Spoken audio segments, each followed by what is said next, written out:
体育署为了鼓励少年人参加体育活动、看比赛，甲本地的动之光转型做青春动之光。6月7日开始发落，无这是规划讲，逐档拢会固定发，16岁到22岁民众拢通领。高雄市是个宣布讲要加倍，民众去高雄市的7大运动中心用500块，就当买价值1000块的会员资格，逐个月可会当抽奖。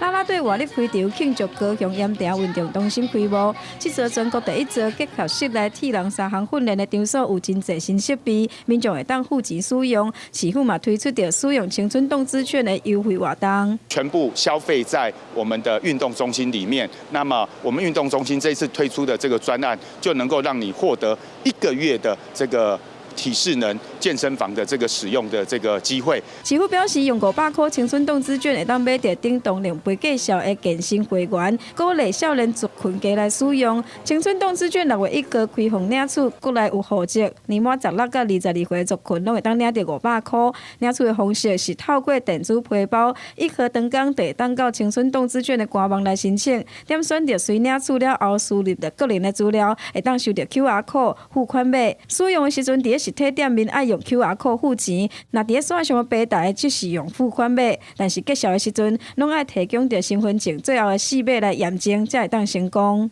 我觉得还好，因为会看的人本来就会看，不会看的可能就是觉得好像没什么兴趣，还是会去领吧。不过有空才会去看，不一定就为了因为那一张券而去看。真侪符合资格的少年族群拢讲，因会去申请，嘛认为运动还有看比赛，也是个人的习惯，嘛有无符合领取资格的民众私下来反映，讲既然要推广，无应该有限制，还会当有较侪效益。记者王柳婷、林昭宽各样报道。